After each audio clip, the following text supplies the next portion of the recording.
ரொம்ப நாளாக ஒரு பொருள் வாங்கணும்னு நினச்சிட்டு இருந்தேன். மீஷோவில் ஆர்டர் போட்டிருந்தேன். இன்றைக்கி தான் அது டெலிவரி ஆச்சு. பாக்ஸ் வெளியிலேருந்து பார்க்கும்போதே கொஞ்சம் உள்ளே இருக்க பொருள் உடஞ்சிருக்குமாங்கிற மாதிரி தோணுச்சு. சரி ஓப்பன் பண்ணி பார்க்கலான்னு சொல்லி ஓப்பன் பண்ணோம். ஓப்பன் பண்ணி பார்த்தா பொருள் அவ்வளவா உடையலை, நல்லா தான் இருந்துச்சு. இதுக்கான டேபிள் லேம்ப், இதுக்கான பல்ப் அவங்க கொடுக்கல, நம்ம வெளியில் தான் வாங்கிக்கணும். இதோட ஹைட்டை நம்ம அட்ஜஸ்ட் பண்ணிக்கலாம்.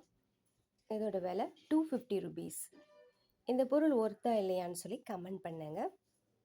இதோட விலை 250 ருபீஸ்.